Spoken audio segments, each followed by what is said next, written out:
ఓం సాయిరామ్ అండి. అందరికీ కూడా గురువారం శుభాకాంక్షలు. ఈరోజు సాయి స్ఫూర్తిలో కన్నీరిచ్చిన దేవునికి ఆ కన్నీటితోనే కృతజ్ఞతలు. అరగదీసినప్పుడే గంధపు చెక్క పరిమళం వ్యాపిస్తుంది. సాన పెడితేనే రత్నం కాంతి విలువ పెరుగుతాయి. కొలిమిలో కాలినప్పుడే బంగారం వన్నె పెరుగుతుంది.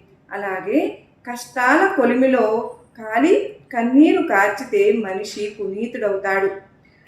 మెత్తబడి కరిగిన హృదయానికి సంకేతమే కన్నీరు. దైవ దర్శనమైతే ఆనంద బాష్పాలు వస్తాయి. పరమాత్మ పలకకపోతే బాధతో కూడా కన్నీరు వస్తుంది.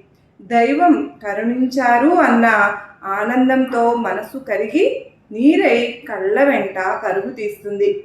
పరమాత్మ పలకకపోతే బాధతో ఆవేదనతో తనేమి నేరం చేశానో అన్న బాధతో కన్నీరు వస్తూ ఉంటుంది. అయితే కన్నీరు భౌతికంగా కళ్ళను శుభ్రపరుస్తాయి అని వైద్యులు అంటారు. కానీ గుండె లోతుల్లో ఉన్న చెడు భావాలను కడిగి